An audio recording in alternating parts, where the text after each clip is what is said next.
ધાતુ અને અધાતુના જેમ કે રાસાયણિક ગુણધર્મો જોયા અને ધાતુઓની પ્રતિક્રિયાત્મકતા એટલે ધાતુની સક્રિયતા શ્રેણી ઈ પણ આપણે આગળના તાસમાં જોઈ. એવી રીતે ધાતુઓ અને અધાતુઓ કેવી રીતે રાસાયણિક પ્રક્રિયા કરે છે એ માટે આપણે સૌપ્રથમ હાઇડ્રોજન હિલિયમ નિયમ એવી રીતના એક સૂત્ર છે હાઈલી બેબોકાના નિસોપે એસી પોષક આપો કે આ સૂત્ર પ્રમાણે હાઈલી બેબોકાના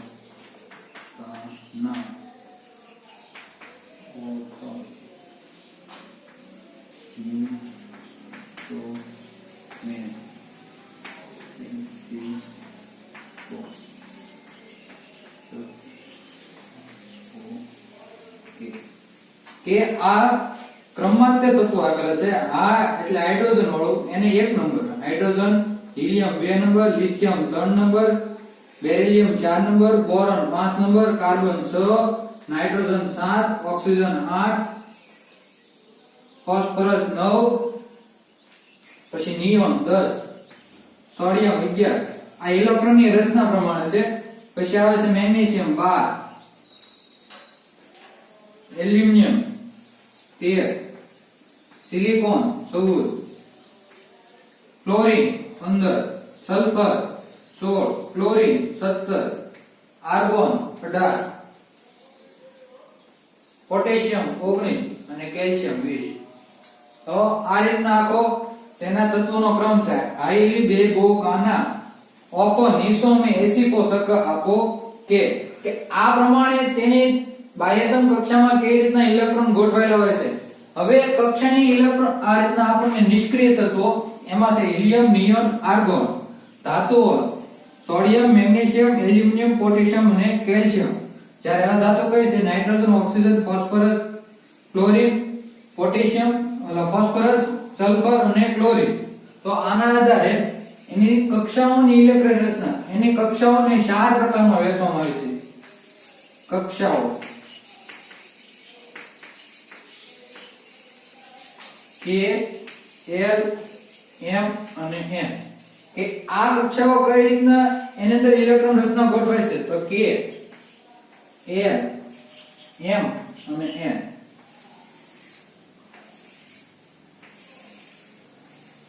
હવે આપણે જોઈએ કે કોઈ પણ પરમાણુ અથવા તો અણુ આપેલો હોય તો આ પરમાણુ કે અણુ આપેલો છે એની બાહ્યતમ કક્ષામાં 2 ઇલેક્ટ્રોન વધુમાં વધુ કેટલા 2 ઇલેક્ટ્રોન સમાન. હવે એની પછીની કક્ષા આ જે કક્ષા છે એને K કહેવાય છે. એની પછીની કક્ષામાં પણ વધુમાં વધુ 8 ઇલેક્ટ્રોન 1 2 3 4 5 6 7 અને 8. આને L કક્ષા અથવા તો કક્ષક 2 કહેશું. K, L અને M એની પછીની કક્ષા એમાં પણ કેટલા વધુમાં વધુ 8. તો 1 2 3 4 5 6 7 અને 8 અને M કક્ષા એ પણ એની બાહ્યતમ કક્ષા. તો આ K, L, M અને N.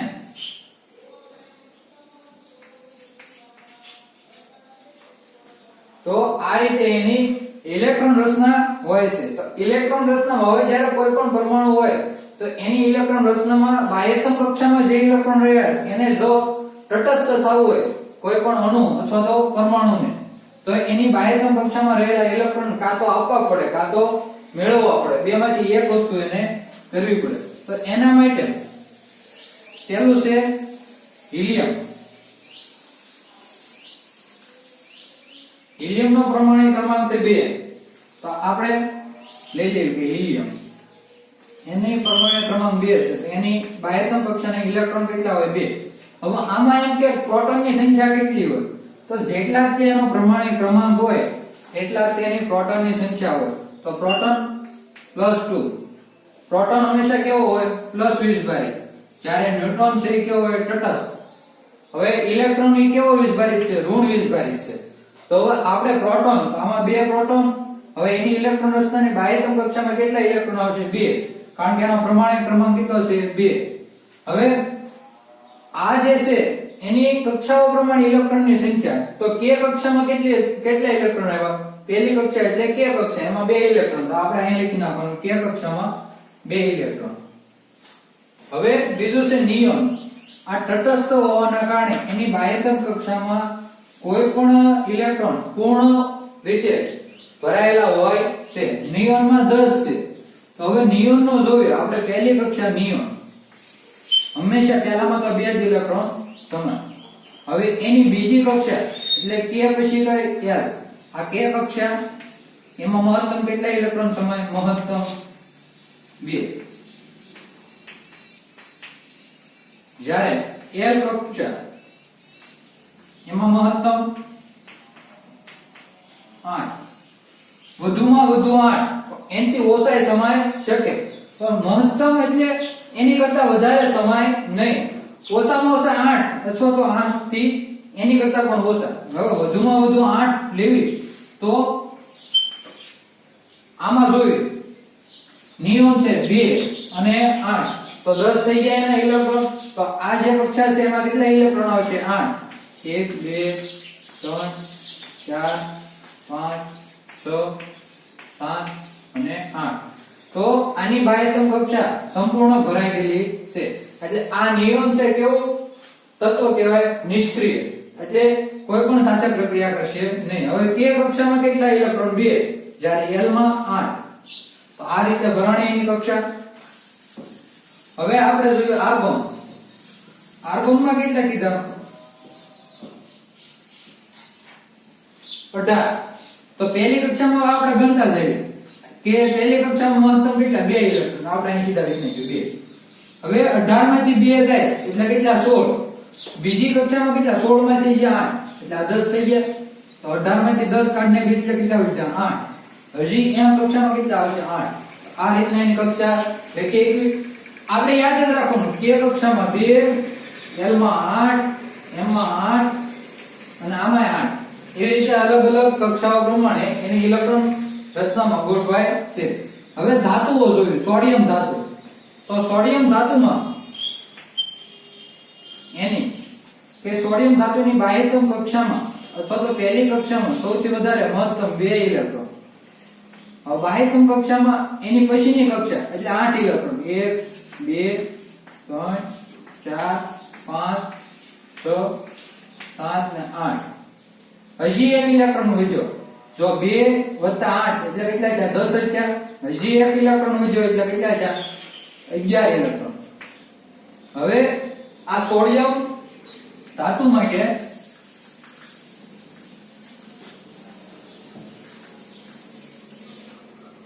આ એની બાહ્યતમ કક્ષા સંપૂર્ણ રીતે કેવી છે?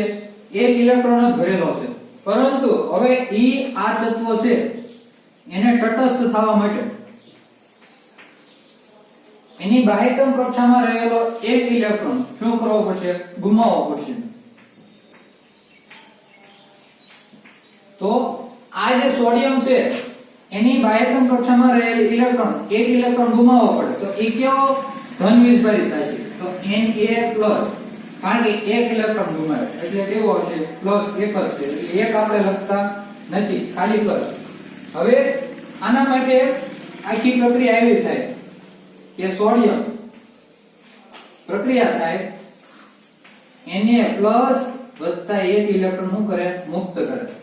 આની ઇલેક્ટ્રોન રચના 2 8 અને 1 છે. જ્યારે આની ઇલેક્ટ્રોન રચના 2 અને 8. કારણ કે 1 ઇલેક્ટ્રોન મુક્ત કરેલો હોવાના કારણે એની બાહ્યતમ કક્ષામાં રહેલો 1 ઇલેક્ટ્રોન કેવો થાય? ગુમાવે છે. તો આ કેવું થયું? ધન આયની. ધન આયની વીજભાર. આ એક થયું. તો આના આધારે આપણે ખાલી આમાં લખીએ 2 8 અને 1. k કક્ષામાં 2 ઇલેક્ટ્રોન, l કક્ષામાં 8 ઇલેક્ટ્રોન અને m કક્ષામાં 1 ઇલેક્ટ્રોન. હવે મેગ્નેશિયમ છે એની પછીનું તત્વ. તો મેગ્નેશિયમ છે 2 8 અને 2. 8 + 2 એટલે 10. વત્તા 2 એટલે 12. એની જે પ્રમાણિક ક્રમાંક છે એ પ્રમાણે એના ઇલેક્ટ્રોન હોય છે. હવે એલ્યુમિનિયમમાં 13 તો 2 8 અને 3.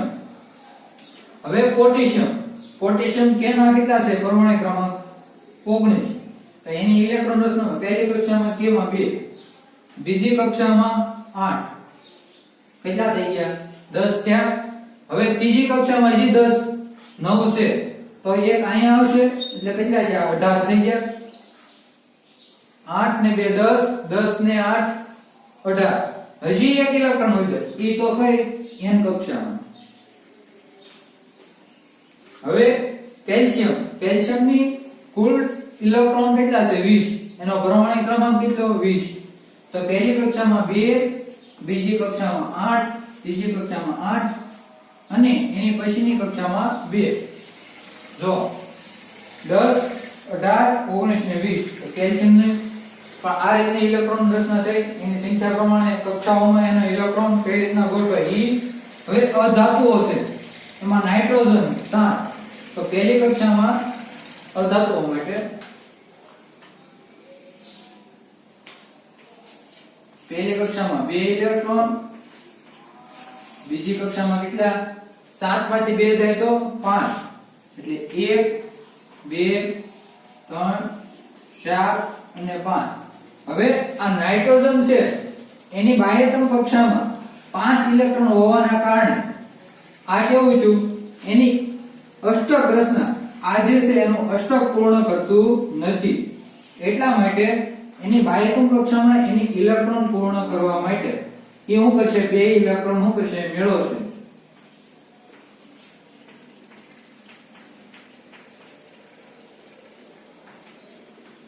બે ઇલેક્ટ્રોન શું કરે મેળવે તો n વત્તા 2 ઇલેક્ટ્રોન માઈનસ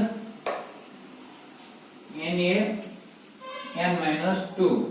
તો હવે આની છે ઇલેક્ટ્રોન રચના કેવી હતી 2 અને 5. પણ હવે જ્યારે આને 2 ઇલેક્ટ્રોન મેળવ્યા એટલે આની ઇલેક્ટ્રોન રચના 2 અને 8. તો આ રીતના નાઇટ્રોજન છે એ કેવો ઋણ વીજભારી.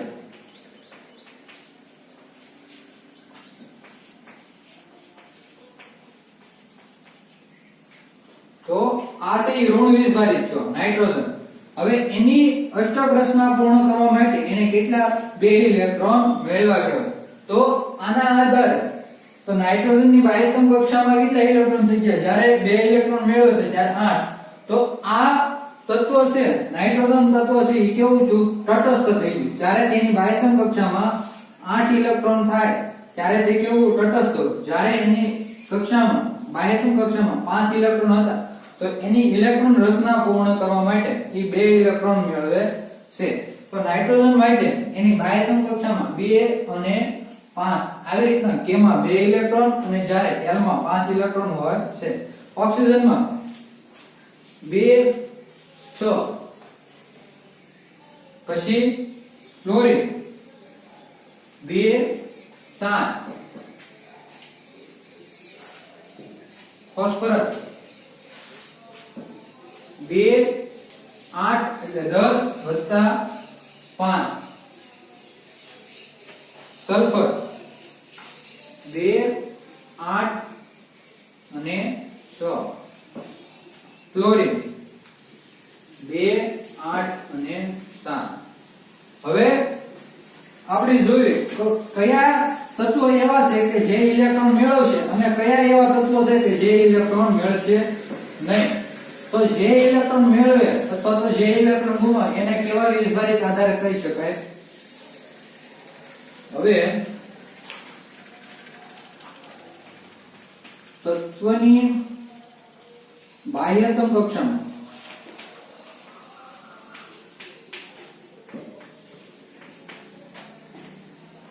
એક 2 અને 3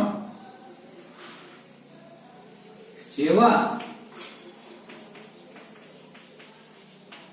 ઇલેક્ટ્રોન રહેલા છે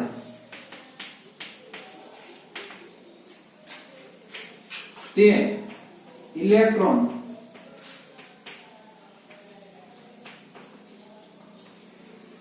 ગુમાવીને કેવા થશે? ધન વીજભારિત.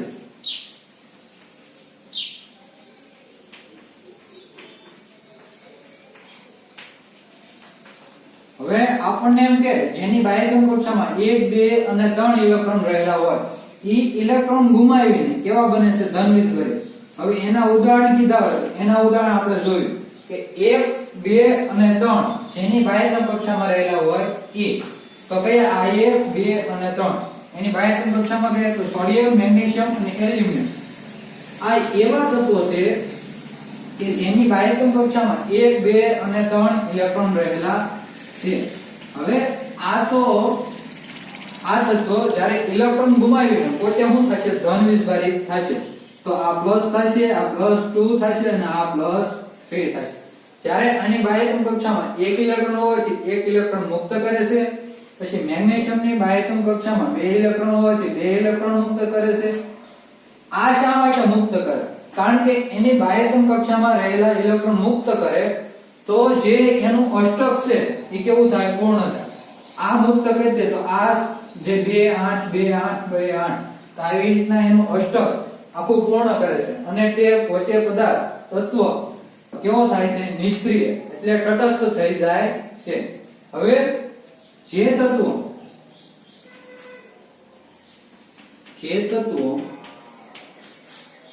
જેનો અથવા તો જેની બાહ્યતમ કક્ષામાં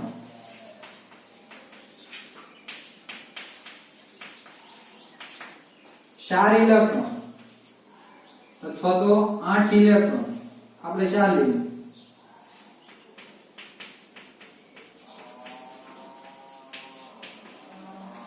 રહેલા છે તે પોતે તત્વો ઇલેક્ટ્રોન ની શું કરે? ભાગીદારી.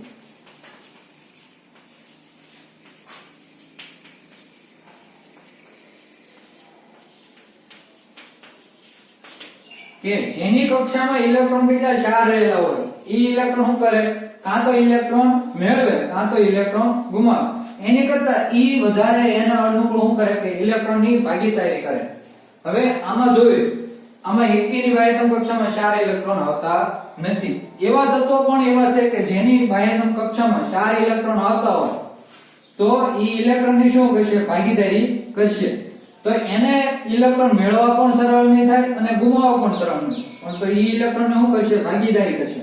હવે આમાં જ તે કે તત્વની બાહ્યતમ કક્ષામાં કેટલા 5 6 અને 7 જેવા ઇલેક્ટ્રોન રહેલા હોય તે ઇલેક્ટ્રોન શું કરશે?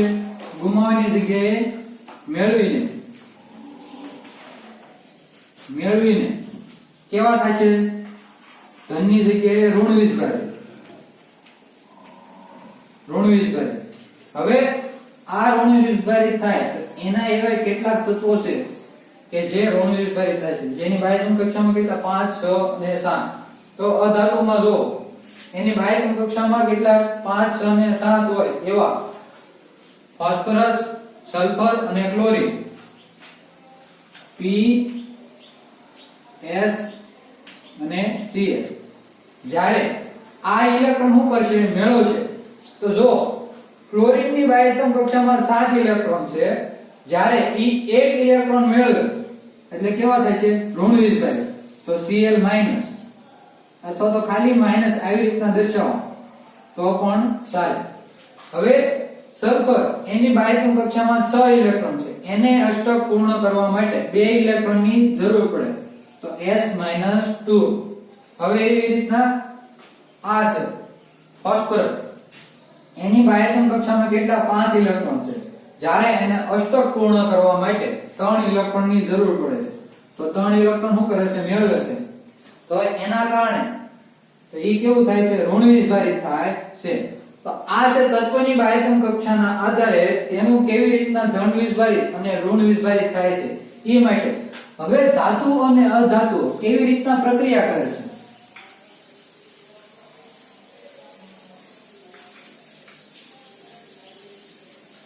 આપણે જોયું કે સોડિયમ Na એની ઇલેક્ટ્રોન રચના 2 8 અને 1 છે. જ્યારે તેની બાહ્યતમ કક્ષામાં રહેલ એક ઇલેક્ટ્રોન ગુમાવીને પોતે પોતાની તટસ્થ અથવા તો એને પોતે તત્વ પોતે કેવું થાય છે તટસ્થ થાય છે એના માટે ઈ શું કરશે એક ઇલેક્ટ્રોન ગુમાવશે તો એને પ્લસ એક ઇલેક્ટ્રોન મુક્ત કરે છે તો આની બાહ્યતમ કક્ષામાં 2 8 આવી અષ્ટક રચના પૂર્ણ થાય છે તો આ કેવું છું ધન વીજભારિત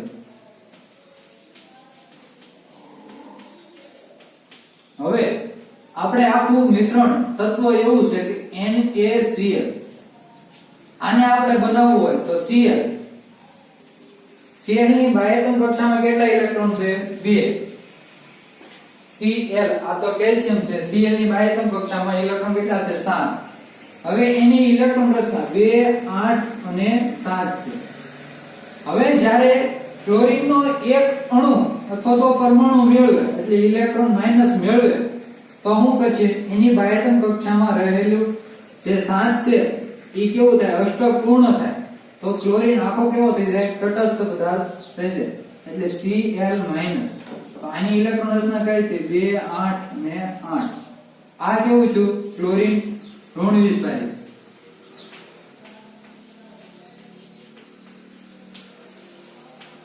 હવે આ આખું જે છે એના આધારે Na અને Cl ની પ્રક્રિયા કઈ રીતના થાય છે Na કેવી રીતના થાય છે અને Cl તો આખો જે અણુ છે એ કેવી રીતના બને એ જોયું હવે Na કેવો વીજભારિત છે પ્લસ વીજભારિત તો Na પ્લસ Cl કેવો વીજભારિત છે માઈનસ વીજભારિત તો Cl માઈનસ હવે આમાં જોયું પ્લસ એક ઇલેક્ટ્રોન અને માઈનસ એક ઇલેક્ટ્રોન બંને કેવો હોય એકબીજાની અસર નાબૂદ કરે તો સ્વાભાવિક છે NaCl તો આ એક સોડિયમનો એક શું મળ્યો અણુ મળ્યો કે સોડિયમ ક્લોરાઇડ આખો સોડિયમ ક્લોરાઇડ નો એક આખો અણુ મળ્યો તો આવી રીતના ઈ બંને જો સમાન વીજભાર ધરાવતા હોય તો એકબીજાને અસર કરે શું કરે નાબૂદ કરે છે પણ અલગ અલગ વીજભાર ધરાવતા અહીં -2 હોય અને અહીંયા પ્લસ હોય તો -2 આને આપે અને +1 આને આપે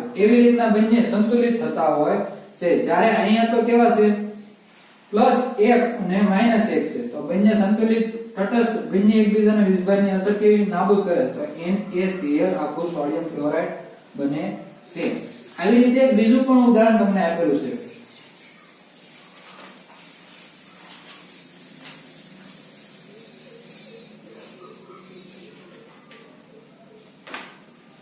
મેગ્નેશિયમ ક્લોરાઇડ MgCl2 હવે મેગ્નેશિયમ ક્લોરાઇડમાં Mg ની બાહ્યતમ કક્ષામાં કેટલા 2 ઇલેક્ટ્રોન રહેલા છે પણ ઈ 2 ઇલેક્ટ્રોન શું કરશે ગુમાવશે તો Mg પ્રક્રિયા થઈને Mg+2 2 ઇલેક્ટ્રોન માઈનસ આ કેવો છો ધન વીજભારિત હવે Cl એટલે ક્લોરીન ની બાહ્યતમ કક્ષામાં કેટલા 7 ઇલેક્ટ્રોન આપણે આની ઇલેક્ટ્રોન રચના મેગ્નેશિયમ ની 2 8 2 જ્યારે 2 ઇલેક્ટ્રોન ગુમાવે છે અને કેવો ધન વીજભારિત બને તો 2 અને 8 અષ્ટક પૂર્ણ થઈ ગયું હવે ક્લોરીન ને બાહ્યતમ કક્ષામાં કેટલા 7 ઇલેક્ટ્રોન છે આપણે એની ઇલેક્ટ્રોન રચના 2 8 અને 7 હવે જ્યારે એક ઇલેક્ટ્રોન મેળવે છે ત્યારે એની બાહ્યતમ કક્ષા પૂર્ણ થાય છે એટલે Cl - 2 8 અને 8 હવે જો મેગ્નેશિયમ 2 ઇલેક્ટ્રોન ગુમાવીને કેવો થાય ધન વીજભારિત જ્યારે ક્લોરીન છે એ એક ઇલેક્ટ્રોન ગુમાવીને ઋણ વીજભારિત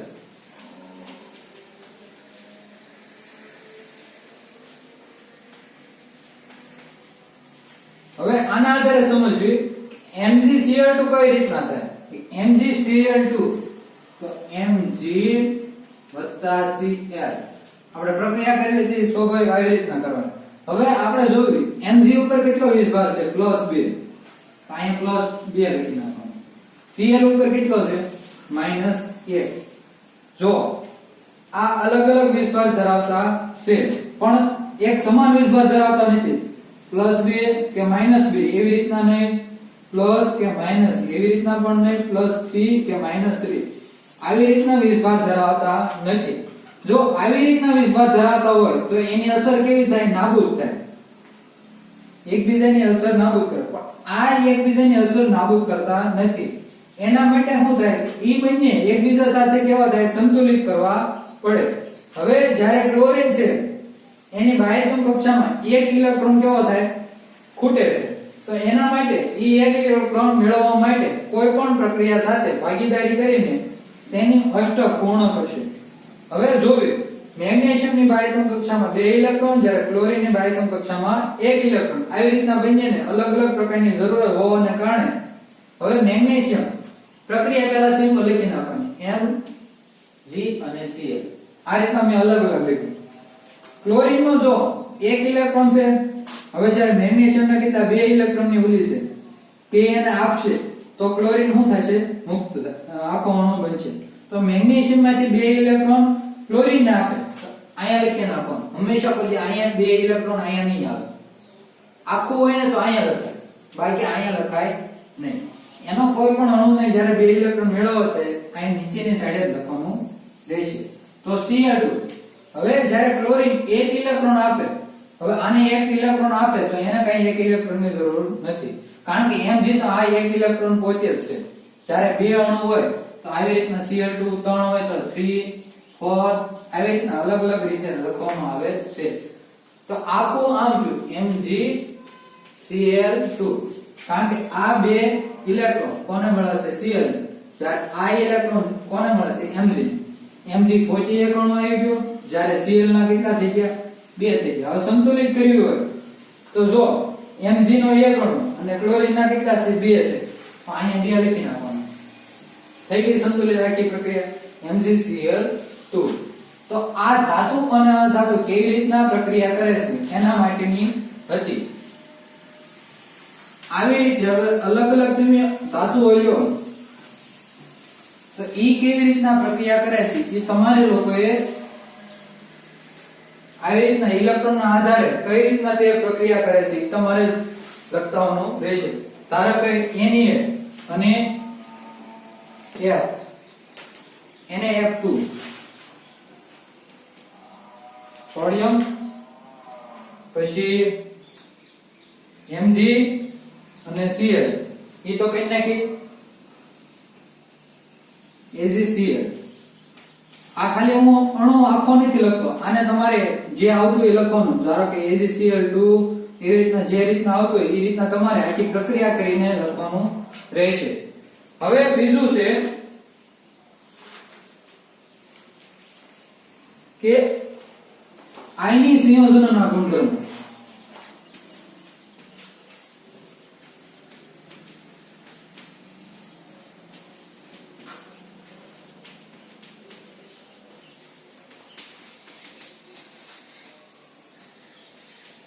કે આ આયની સંયોજનોના ગુણધર્મો કઈ રીતના છે એમાં આપણને 2 પ્રયોગના આધારે કીધું છે. એક પ્રયોગ કે બર્નર લીધેલું છે,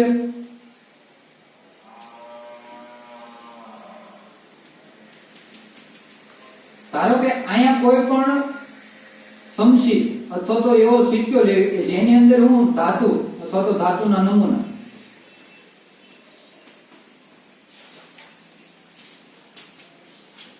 એને સળગાવવામાં આવે છે, પણ કોની મદદથી? બર્નરની મદદથી. તો આ જે ધાતુ છે કઈ જ્યોતથી સળગે છે, પછી ઈ જે સળગે છે ધાતુ તે ધુમાડો ઉત્પન્ન કરે છે અથવા તો તે શું રાખમાં પરિવર્તન પામે છે. તો આ બધું ઈ આપણે એના નમૂનાના આધારે કહેવાનું છે. હવે બીજો એક એવો પ્રયોગ છે કે એક પાત્ર લેવામાં આવે છે, આ પાત્રમાં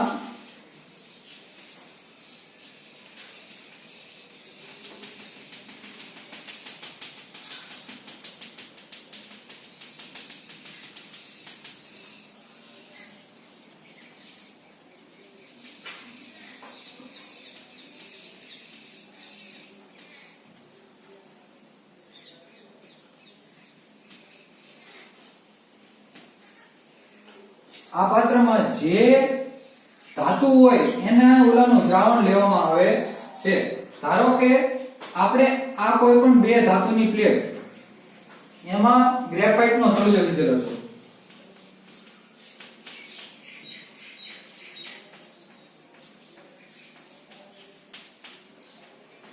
આ છે બેટરી, એમાં આ છે ઋણ વીજભારી, જ્યારે મોટો કાપો છે એ ધન વીજભારી. આ છે બલ્બ. બલ્બને આવી રીતના પણ દર્શાવી શકો છો અને આ રીતના પણ દર્શાવી શકો છો, બલ્બને દર્શાવવા માટે.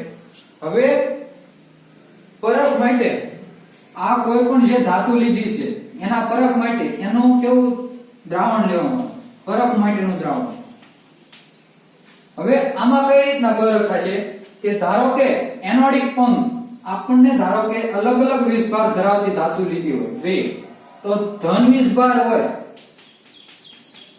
અને આ ઋણ વીજભાર હોય, તો ઇલેક્ટ્રોન કઈ રીતના ધન વીજભાર થી ઋણ વીજભાર અને ઋણ વીજભાર થી ધન વીજભાર આવી રીતના અલગ અલગ રીતે તે ગોઠવાતા હોય છે અને તેના આધારે તે ધાતુઓ કેવા આયની સંયોજનો ધરાવે છે તેનો સ્વભાવ આપણને ખબર પડશે. તો એના માટે એના આયની સંયોજનો માટે જો કેટલા ગુણધર્મો એને કીધા છે.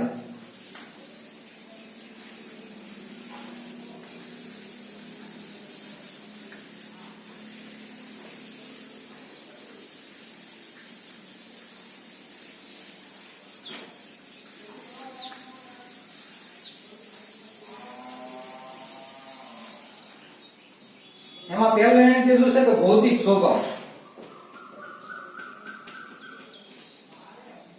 એનો ભૌતિક સ્વભાવ કેવો હોય. બીજું ગલન બિંદુ અને ઉત્કલન બિંદુ.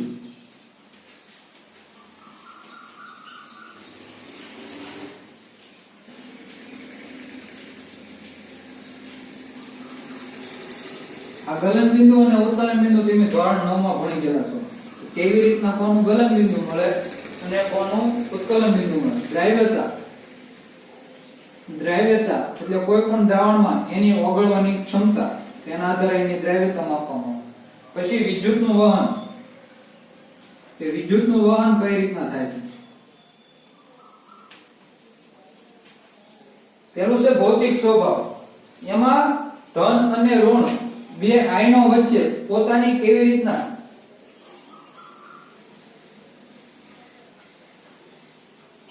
આયની સ્વભાવ હોય છે. તો કોઈ પણ ધન આયન હોય તો એ કેવો હોય, ધન આયન ધરાવતા.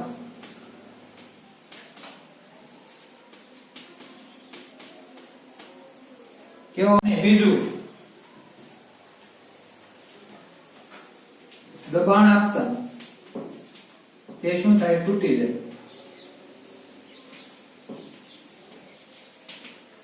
કે એનો ભૌતિક સ્વભાવ છે કોઈ પણ એ ધન આયન ધરાવતા હોય તત્વો એ કેવા હોય છે, બરડ હોય છે.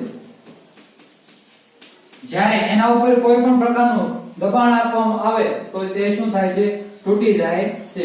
આયની સંયોજનના ગુણધર્મો છે. એનો ભૌતિક સ્વભાવ કેવો હોય, ધન આયન ધરાવતા તત્વો હોય એ કેવો હોય, બરડ. જ્યારે એને દબાણ આપવામાં આવે તો શું થાય, તૂટી જાય છે. હવે બીજું એના ગલન બિંદુ અને ઉત્કલન બિંદુ. તેનું આયની સંયોજનના ગલન બિંદુ કેવો હોય છે કે આયની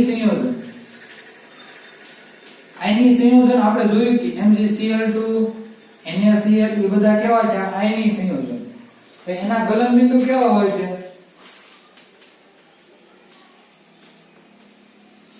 ઊંચા હોય. જ્યારે એના ઉત્કલન બિંદુ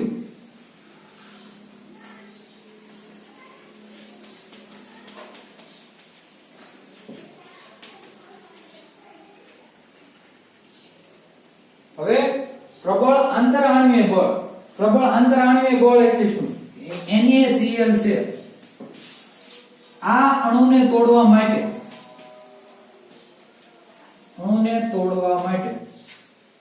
કે આ જે NaCl નો અણુ છે એને તોડવા માટે એને કેટલા પ્રકારની ઊર્જા આપવામાં આવે.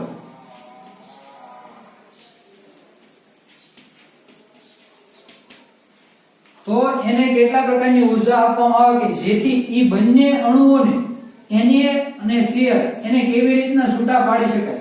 તો એના વચ્ચે કેવું પ્રબળ આંતરઆણ્વીય બળ છે એના આધારે તેના ગલન બિંદુ અથવા તો ઉત્કલન બિંદુના આધારે કહી શકીશું કે એના કેટલા પ્રકારમાં ગલન બિંદુ ધરાવે છે અને કેટલા પ્રકારમાં એનું ઉત્કલન બિંદુ ધરાવે છે. ધારો કે સોડિયમ NaCl છે એને આપણે તાપમાન આપી તો એ કેટલા તાપમાને પોતે બંનેના અણુ છે છૂટા પડશે તો એના આધારે એનું કેવું પ્રકારનું પ્રબળ આંતરાણુય બળ છે તે કહી શકીશું. હવે બીજું છે દ્રાવ્યતા.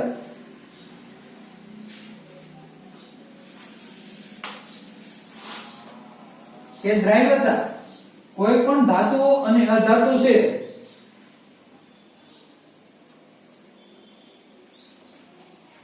વિદ્યુત સંયોજકો, ધાતુ અને અધાતુ છે એ વિદ્યુત સંયોજકો જે દ્રાવણ આપેલું છે એની અંદર તે કેવું થાય છે દ્રાવ્ય થાય છે. એને કરતા બીજું દ્રાવણ જેમ કે કેરોસીન, પેટ્રોલિયમ આ વગેરે જેવા દ્રાવકોમાં શું થાય અદ્રાવ્ય થાય. કેરોસીન છે, પેટ્રોલ છે અથવા તો પેટ્રોલિયમ એમાં કેવા હોય છે અદ્રાવ્ય. એટલે આપણે સોડિયમ ધાતુ છે કેમાં રાખવામાં આવે છે કેરોસીનમાં. સોડિયમ ધાતુને શેમાં રાખવામાં આવે છે કેરોસીનમાં રાખવામાં આવે છે. આથી તે સોડિયમ ધાતુ કેરોસીન સાથે કોઈ પણ પ્રકારની પ્રક્રિયા કરતા નથી. હવે જ્યારે વિદ્યુત સંયોજકો માટે તે અલગ અલગ દ્રાવણો લેવામાં આવે છે. ધારો કે NaCl નું છે મંદ H2SO4 છે અથવા તો HCl નું.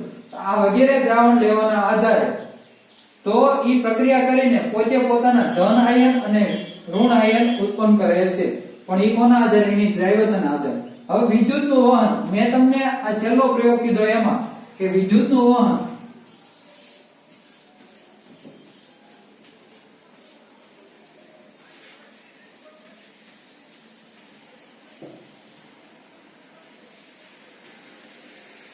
આ છે ઋણ આ છે પ્લસ. હવે આના આધારે જોયું કે વિદ્યુતનું વહન હંમેશા ક્યાંથી ક્યાં ધન વીજભાર થી ઋણ વીજભાર અથવા તો ઋણ વીજભાર થી ધન વીજભાર ઈ તરફ વહન થતું હોય. ધન થી ઋણ અને ઋણ થી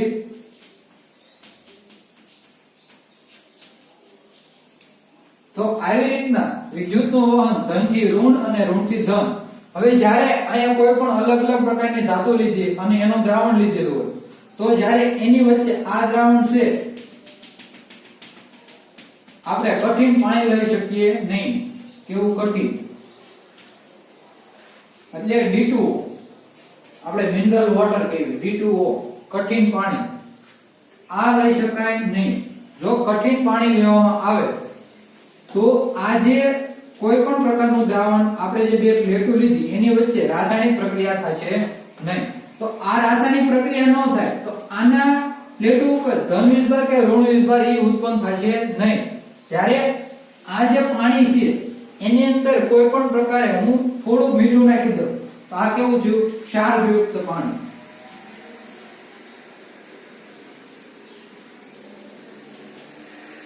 હવે આ આખું ક્ષારયુક્ત પાણી થઈ ગયું. જ્યારે મીઠું છે એ પલાળેલું મીઠું પાણીની અંદર પલાળ્યું ત્યારે એ વિદ્યુતનું વહન કરે છે.